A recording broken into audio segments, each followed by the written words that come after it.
राहुल गांधी ने बिगुल फूंक दिया है और बिहार से वोटर अधिकार यात्रा शुरू हो गई है।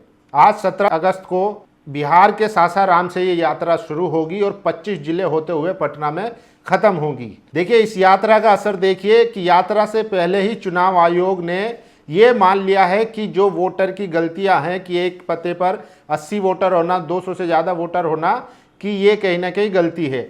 अब चुनाव आयोग ने गलती तो मान ली, लेकिन इसका ठीकरा भी विपक्ष की पार्टियों पर फोड़ दिया है। लेकिन एक बात तय है, जिस तरीके से बिहार में तेजस्वी यादव हो या राहुल गांधी हो, दोनों लगातार वोट चोरी के खिलाफ बोल रहे थे और ये वोट अधिकार यात्रा इस बात को डिसाइड करेगी कि आने वाले चुनाव क्या उसी धड़ल्ले से चलते रहेंगे जिस तरीके से अब तक चलते आए हैं।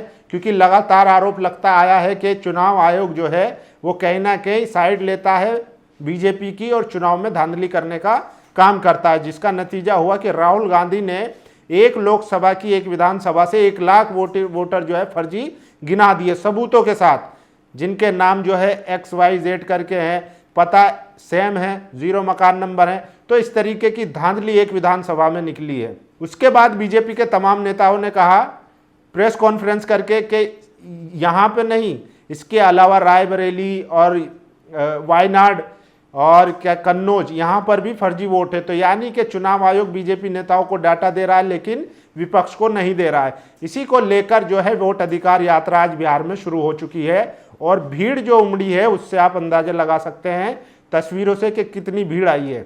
बिहार में कहा जाता है कि आप जो है कोई भी फर्जीवाड़ा नहीं चला सकते।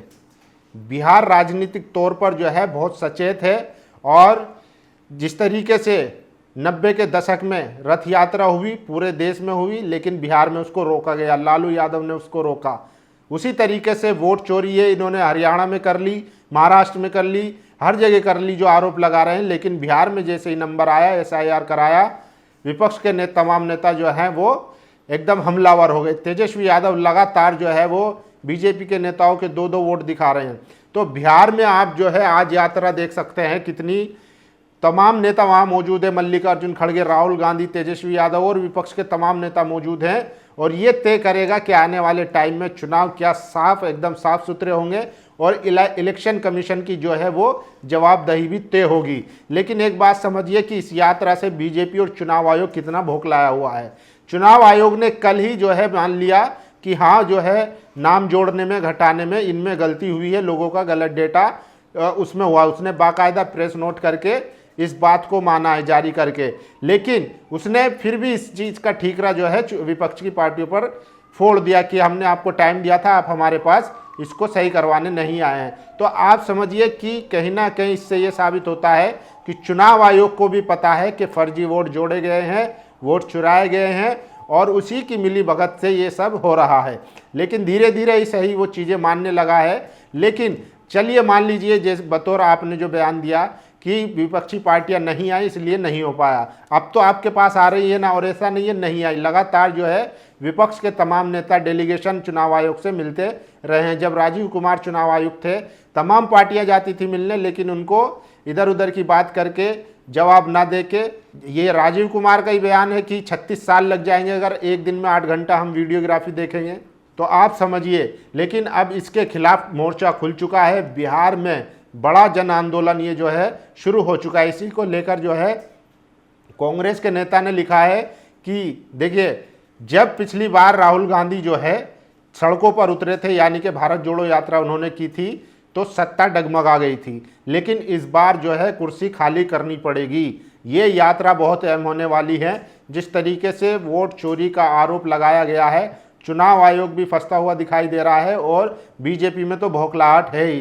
प्रधानमंत्री इसीलिए लाल किले से वो घुसपैठियों की बात करते हैं, वो देश को तोड़ने की बात करते हैं। 11 साल से आप प्रधानमंत्री हैं, लेकिन फिर भी आप जो है इसे बयान दे रहे हैं लाल किले से खड़े होकर, जहां से आपको देश के विजन, देश की तरक्की, देश की डेवलपमेंट की बात करनी थी, युवाओं के रोजगार की बात करनी थी, आप वहां से जो है बांटने की बात करते हैं। चलिए मान लीजिए आपकी बात सच भी है, तो 11 साल से तो आप ही हैं सरकार में, फिर और जो बॉर्डर है, बॉर्डर सिक्योरिटी फोर्स, वो तो गृह मंत्रालय देखता है, फिर आपके रहते हुए ये सब कैसे पॉसिबल हो पाया है? तो बड़ा सवाल है। लेकिन आज जिस तरीके से विपक्ष जो है बिहार में जुटा है, अब वो तय करेगा कि आने वाले दिनों में बीजेपी को कितना झटका लगने वाला है।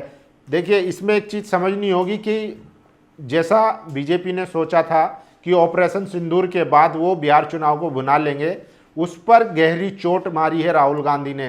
क्योंकि जैसे ही ऑपरेशन सिंदूर हुआ, सीज फायर हुआ, प्रधानमंत्री बिहार में जाके अंग्रेजी में भाषण देते हैं, लेकिन वो ना तो पहलगाम में जो मरे शहीद हुए उनके पास जाते हैं, उनके परिवार वालों से मिलते हैं, और ना ही बल्कि जो है वो बिहार में जाकर भाषण देते हैं। तो साफ इनकी स्ट्रेटजी थी वही पुरानी वाली कि जैसे पहले भी आरोप लगते आए हैं कि कुछ ऐसा बड़ा इंसिडेंट करवा और चुनाव में उसको भुना लो। सर्जिकल स्ट्राइक के बाद पोस्टर लगाकर किसने वोट मांगे थे सबको याद है। इसके बाद भी ऐसा हुआ, लेकिन जनता समझदार हो गई है। अब उसको लगने लगा है कि बीजेपी कहीं ना कहीं झूठे वादे दिखाती है, झूठे सपने दिखाती है, जिसको लेकर जनता ने इस पर कड़ा रवैया अपनाया और उसका जो है पलटवार किया कि जब आप जो है सत्ता में है फिर आप किसको दोष दे रहे हैं। ट्रंप लगातार कहता आया है कि हमने सीज फायर करवाया, तो आप क्रेडिट क्यों ले रहे हैं। तो ये सारी बड़ी चीज़ें हैं। और जिस तरीके से अब राहुल गांधी वोटर अधिकार यात्रा कर रहे हैं बिहार में, वो आज से शुरू होगी और 25 जिलों में होते हुए पटना में 1 तारीख को ख़त्म हो जाएंगी। अब जिसमें पता चलेगा कि विपक्ष में कितनी ताकत है और वोट चोरी का जो खेल है वो पूरी तरीके से अब बेनकाब होने वाला है। आप लोगों की क्या राय है, अपनी राय जरूर दीजिए। शुक्रिया। दस्तक की आपसे गुजारिश है कि अगर इसको बचाना चाहते हैं तो नेशनल दस्तक को सब्सक्राइब करने के लिए रेड कलर के सब्सक्राइब बटन को दबाएं, फिर बेल आइकन की घंटी दबाएं। नेशनल दस्तक को बचाने के लिए बहुत जरूरी है कि हर खबर को शेयर करें, लाइक करें, कमेंट जरूर करें।